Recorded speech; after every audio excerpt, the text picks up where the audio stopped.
After a somewhat slower start to the season, Kasparas Jakucionis has fully established himself as one of the best freshmen in the country and, as anticipated, one of the most impactful international players in the college game in recent history. As a 6'5" lead guard, he's a dynamic playmaker with full command of the floor and a growing confidence as a shot maker, and he's only gotten better as they've gotten into the toughest parts of their early season schedule, which has been a gauntlet. So with all that being said, let's get into the intriguing prospect KJ is, how high he could go in the draft, and where some of the areas of concern are for him in this first look.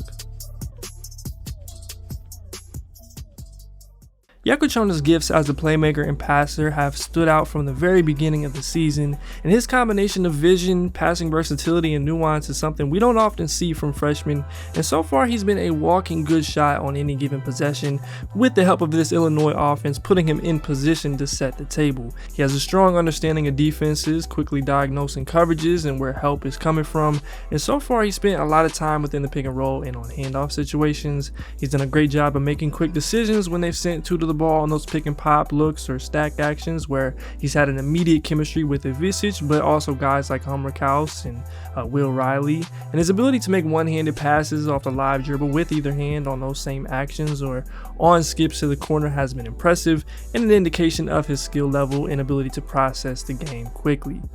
He's also shown nuance fitting passes into tight windows on the interior on wraparounds or dump-offs. He's not the natural downhill drive and dish creator, but I think he's done a good job when he's gotten there. His placement on bounce passes has been impressive, and one in particular against Wisconsin to Trey White stood out to me so far.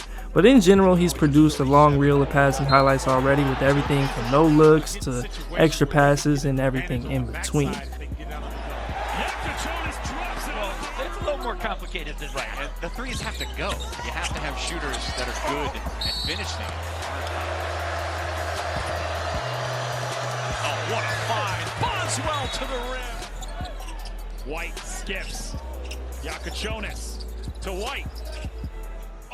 Sure, he still has some passes get away from him or a miscommunication that's led to a turnover, a couple jump passes that have gotten him into trouble too, and I think he can be stronger with the ball against aggressive coverages. But other than that, he's been terrific as a passer in numerous ways, checking many of the boxes and putting himself in position to be among the best in the last several drafts. Jakucionis, Ivicic off of Shaw, and the Jakucionis, oh, nice find underneath for Ivicic. Like Ben, you know, he's the guy that's spacing, shooting the threes, you know, keeping the to you. But I love the confident take there by Nolan Winter. Jakucionis inside of Visage. Elite needs to think about a broomstick between his knees and spread out his face. Great plays, things that make a difference in games. Nice pass. Now, the other part of his offense and playmaking overall is obviously what he's capable of as a self-creator and shot maker, and that's emerged in a major way over the last month or so. Of course, he's shown that ability in the past, but early on this year, he was passive, kind of trying to feel things out and not really looking for his own as often as he should have, but he's made that seem like a long time ago very quickly, and it started to show that killer on numerous occasions. He's been at his best within the pick and roll as a scorer as well, and he's had a lot of success on handoffs and chase actions too. He has a fantastic pace and craft to his game. He does a great job of playing off 2 feet. He utilizes his body. He's got a great understanding of angles, and he's been creative to finish off plays using everything from step throughs to wrong foot finishes, extendeds, and turnarounds, so it's all been impressive. Now again, he isn't the dynamic downhill high volume rim pressure threat. We'll talk a little bit more about that later, but he's still found a way to get good opportunities in close and put pressure on defenses, so I like where he's at, and he's been absolutely living at the line so far. Kasparas with a reverse, and on the exact same page. Yeah, Josh has done a great job of, you know, he supports them, gets them. Now, the spot that he's been absolutely on fire as of late is as a shot maker on the perimeter. He's really started to hit his stride and show the full arsenal, taking over in that Arkansas game and doing the same throughout against Wisconsin and Missouri too. He's shooting over 40% on shots off the dribble, including 47% on 36 three-point attempts, which is excellent. He's loved using the step back going left. He's great at using misdirection, usually being up between the legs, and he's got the traditional or hard and gather there. And anytime time there's been a switch, you can bet on this being his go-to for better or worse, but it's been very effective so far. He's also punish drop and certainly has a skill set to produce tons of offense in his way. His overall combination of passing, shooting, self-creation, and pick and roll polish as a big guard is what carries a lot of his appeal, and when you also account for NBA spacing and play finishing talent, it's easy to see a path to him being a pretty dynamic offensive player at his best. It's really not on his game. Jakucionis lines it up. Johnson just snares it. Jakucionis step back three. His length, his mobility, downhill driver, but he's versatile. Jakucionis, right on. You've got Nick Martinelli just willing that one home.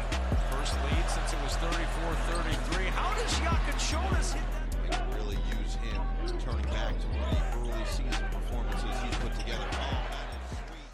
Now, we've alluded to it a couple times already, but Jakucionis is not the most gifted athlete, and that lack of burst or elite separation is his biggest question area to me, and a big reason for his high turnover numbers, in addition to some questionable moments finishing at the bucket against length. He currently has a turnover rate over 25 and is averaging 4 a game, which is obviously very high, and a lot of that has come from having this high usage against different levels of length and athleticism. There's been times he struggled to break down defenders without a ball screen, most concerningly against bigs.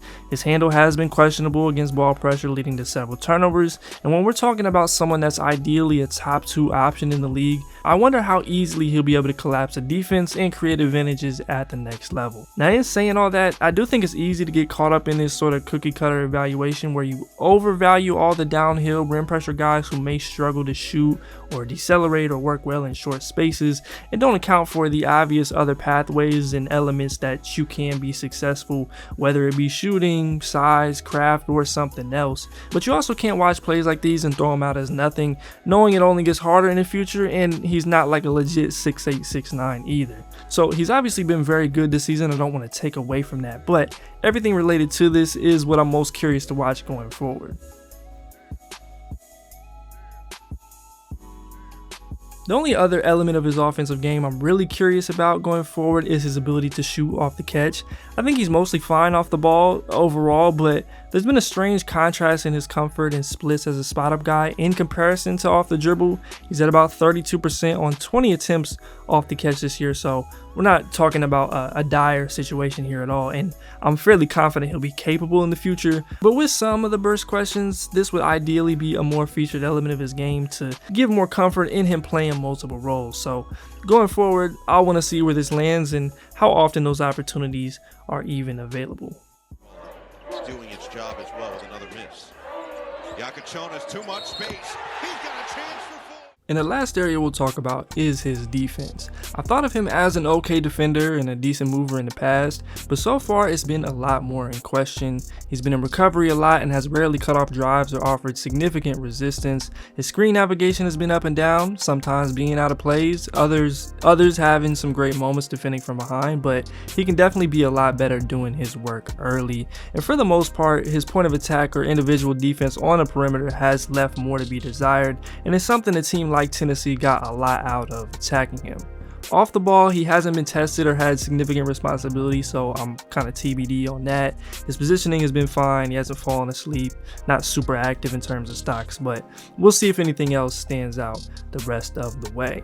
Now, on the positive side of things, he is like 6'5" or 6'6", so the floor is automatically higher than all the small guards. The effort has been there. He's had some good flashes, especially staying attached in ball screens like we mentioned, and even though he's on a good defensive team, he is one of 10 freshmen with a defensive box plus minus of 4 or higher. Granted, the others are guys like VJ, Flag, and Quaintance, but it's at least something. So down the line, if he's at a certain level offensively and continues to provide effort, he's got enough to clearly be on the floor, even if he's never neutral, let alone a positive.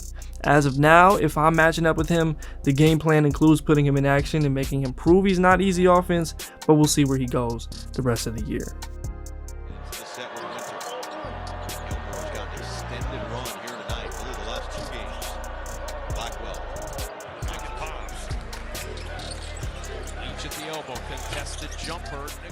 Now, a little background on Kasparas for those who may still be unfamiliar with him or where he came from to get to this point.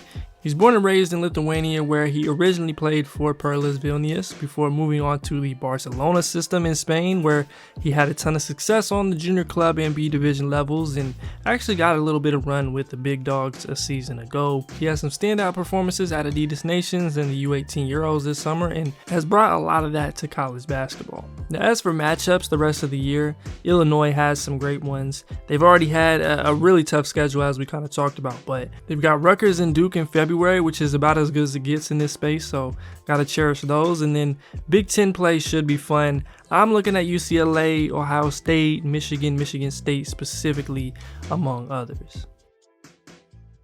Now, as things look right now, Kasparas Jakucionis is firmly in my top 5, and I'd imagine that'll continue to be the case, but I'd project him safely in the top 10. We laid out some of the concerns and we'll see how much of an issue those are, but I bet on him to be among the top options for anyone outside of the top 2. And as for his performance in college, he's at least on pace to be in conversations as the first true international freshman to be an All-American since Larry Markkinen at Arizona, which would be pretty cool and possibly indicative of a trend with him, Yeager Dimon, and some others having success. If you enjoyed this video, be sure to leave a like, subscribe if you are new, and comment down below what you think of KJ's game so far and how high you think he could ultimately land in the draft. As always, I'm Keandre, this is HoopIntellect. Until next time, I'm out.